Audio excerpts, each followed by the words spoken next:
three, four.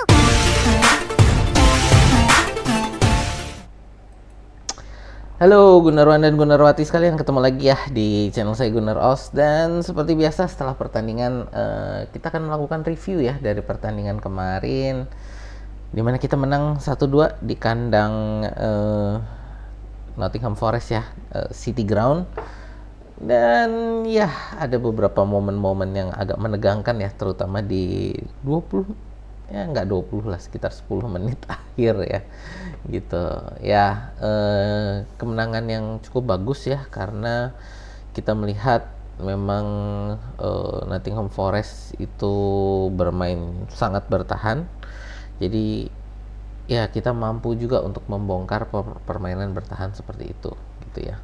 Ya ini dalam 5 hal dari pertandingan kemarin ini saya mau memulai dengan apa yang terjadi di akhir pertandingan gitu ya, yaitu dimana Alexander Zinchenko dan Ben White itu terlihat adu fisik sampai harus dipisahkan secara langsung oleh Mikel Arteta dan staf kepelatihan ya. Itu kita lihat Arteta dan Nicolas Hofer kalau nggak salah itu sampai harus memisahkan Zinchenko dan Ben White itu. Di wawancara pasca pertandingan, Arteta mengatakan bahwa itu karena gol Awoniyi ya. Kalau kemarin saya lihat sebenarnya saya pikir itu kesalahan Saliba, cuman kalau setelah saya review lagi itu memang kayaknya memang kesalahan Zinchenko ya, sehingga itu bisa crossing ke Awoniyi, di mana Saliba itu udah posisinya terlalu mundur ya, kalau posisinya, jadi posisinya terlalu mundur sehingga ketika ada crossing itu dia memang tidak bisa tidak bisa mencapai bola tersebut ketika dia mau mencoba header gitu kan. Nah, apa yang terjadi itu Ben White dan Zinchenko ya mungkin ada saling menyalahkan gitu ya, sehingga terjadi adu fisik itu gitu. Nah, dari Arteta sendiri mengatakan bahwa ya dia suka terhadap kejadian-kejadian seperti ini. Kenapa? Karena itu artinya setiap pemain merasa harus memperbaiki diri gitu. Jadi bisa saling mengkritisi, bisa saling mendorong untuk lebih baik gitu. Cuman dia mengatakan juga bahwa hal-hal tersebut harus disampaikan dengan cara-cara yang lebih lebih halus lah gitu ya intinya.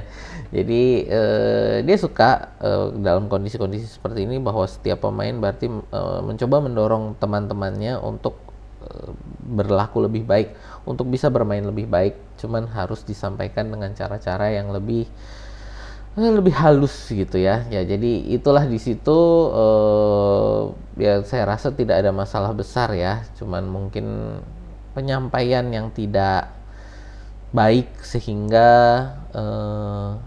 terjadi mungkin miskomunikasi gitu ya. Kita lihat ke depannya gimana. Cuman yang pasti ini saya yakin pasti sudah ditangani juga secara internal gitu kan oleh Arteta.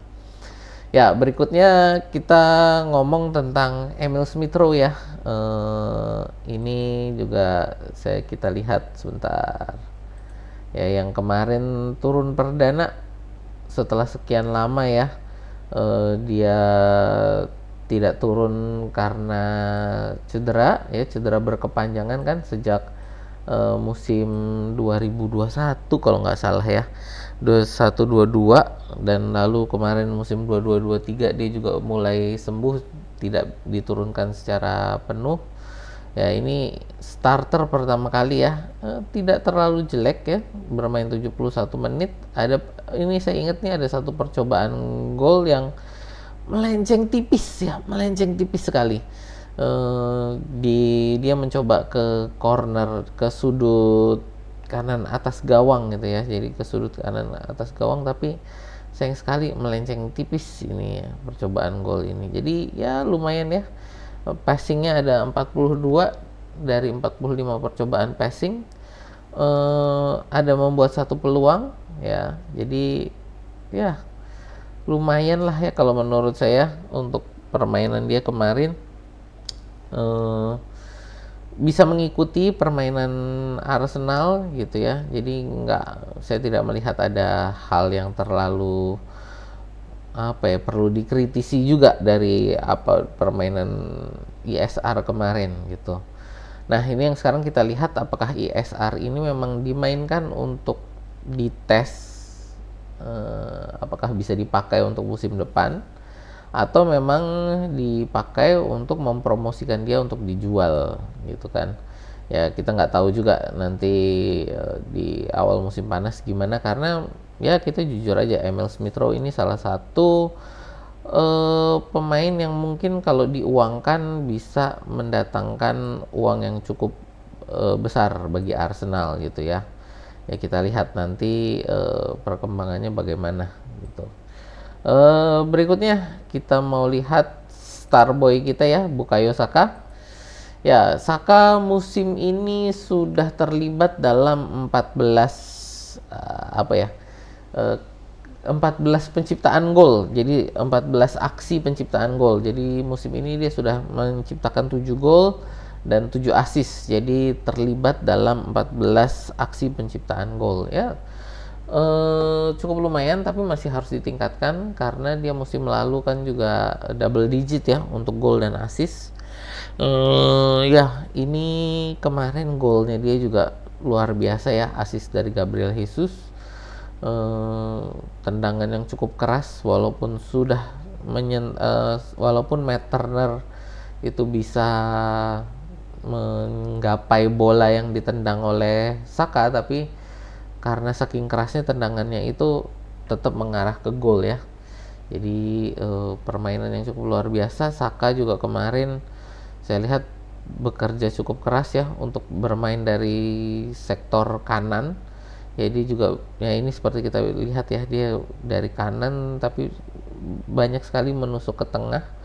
Nah ini percobaan-percobaannya ya saya lihat memang banyak sekali yang diblok ya oleh para defender Nottingham Forest, teman ya. Memang kemarin Forest bermainnya sangat bertahan, parkir ya, kalau mau dibilang mungkin udah parkir tank ya, bukan hanya parkir bus lagi gitu.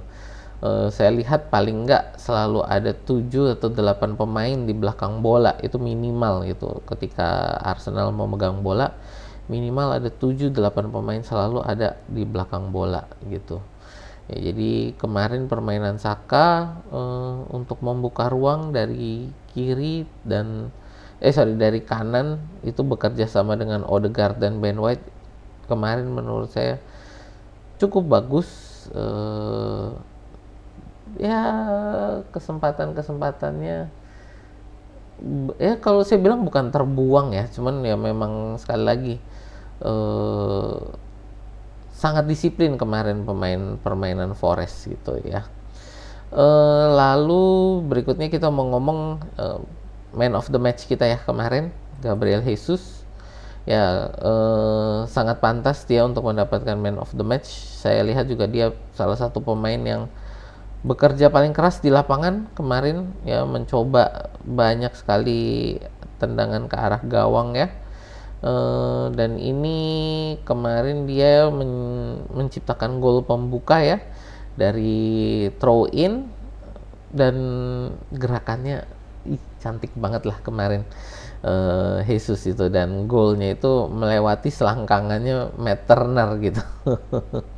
Ya itu jadi ya dengan 1 gol dan 1 assist ya, dan 6 percobaan tembakan ke arah gawang yang banyak juga diselamatkan oleh Matt Turner sebenarnya ya. Tapi ya itu saya juga ada kemarin ada satu dia tendang yang sebelah sini kalau nggak salah ya. Ini bukan, ini kena tiang yang mana ya? Oh, yang kena tiang itu juga kemarin luar biasa banget ya. Oh iya, sorry bukan diselamatkan tapi kena tiang itu ya. Hampir itu di menit-menit awal gitu kan. Di menit 57. Tapi ya inilah Gabriel Jesus ya. Pertandingan kemarin dia bermain sangat bagus, sangat apik menurut saya. pantas menjadi man of the match. Harapan saya adalah Gabriel Jesus juga bisa lebih konsisten dalam penampilan dia ya, dan bisa menjaga kebugaran sehingga lebih fit, lebih bisa dipakai dalam berbagai pertandingan gitu. Nah, terakhir saya mau ngomong tentang mantan goalkeeper kita ya, Matt Turner, yang maaf, sorry ya, Matt Turner ini yang kemarin, kalau mau dibilang gol pertama Arsenal itu yang dicetak oleh Gabriel Jesus itu menjadi blunder kesekian kali ya. Jadi blunder kesekian kali dari Matt Turner, yang membuat pelatih Forest ya, ini Nuno Espirito Santo ini kemarin sampai harus membela dia di konferensi pers ya, karena dinilai Turner ini sudah melakukan beberapa kali blunder. Salah satunya itu adalah gol Gabriel Jesus kemarin, bisa melewati selangkangan dia gitu kan. Jadi Nuno Espirito Santo mengatakan bahwa gol-gol yang tercipta itu merupakan tanggung jawab tim, jadi bukan kesalahan Turner sendiri gitu ya. Dan menurut saya memang saat ini dari sisi pers, Matt Turner ada dalam posisi tertekan ya.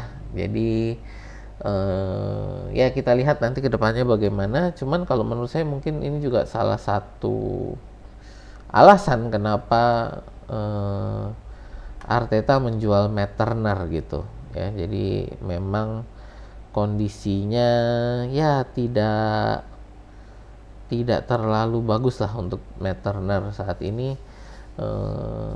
Ya itu tadi, dengan blunder-blunder yang dia lakukan, membuat ini Forest ini juga posisinya masih ada di juru kunci ya. Enggak di di papan bawah maksud saya. Ya ini di posisi 16 gitu kan. Bersaing dengan Luton, Everton, Burnley dan Sheffield gitu kan. Oh, ini kita baru lihat ya, Chelsea bisa mengambil 1-4 ya, melawan Liverpool. Oke, ya itu review saya sih untuk pertandingan kemarin ya, Arsenal. Pertandingan yang cukup bagus, kita bisa menguasai pertandingan. Satu momen kelengahan yang bisa menciptakan gol yang harusnya kita bisa clean sheet ya, tapi karena satu momen kelengahan itu membuat juga permainan Nottingham Forest kemarin lebih hidup, sehingga di menit-menit terakhir itu cukup berbahaya juga, dan membuat kita sebagai fans itu ketar-ketir juga ya, karena ya itu permainan Nottingham Forest kemarin yang sebenarnya kalau menurut saya cukup disiplin, mencoba menciptakan peluang ya, dan juga untuk bertahan. Mereka bermain counter attack gitu ya. Secara kesempatan sebenarnya nggak terlalu banyak, cuman ya di menit-menit akhir itu yang saya bilang mereka mulai bangkit lagi karena golnya Awoniyi itu gitu kan, yang berasal memang tadi sekali lagi kelengahan para pemain Arsenal yang tidak sigap di menit-menit akhir gitu ya, konsentrasinya terlepas. Ya itu sih dari saya untuk 5 hal dari pertandingan kemarin Arsenal melawan Nottingham Forest di kandangnya Forest ya, City Ground. Berikutnya kita akan melawan Liverpool ya. Semoga bisa, karena ini di kandang juga sih, harusnya bermainnya kita bisa lebih bagus lah ya. Harapannya kita bisa meraih poin penuh juga karena ini di Emirates ya. Kita lihat nanti hari Minggu besok ya. Ya oke teman-teman, itu aja dari saya. Terima kasih yang sudah menonton, terima kasih yang kemarin juga sudah nemenin saya nonton live pertandingan Arsenal melawan Nottingham Forest ya. Apalagi ya. Ya itu aja lah dari saya, sampai jumpa di video kita berikutnya.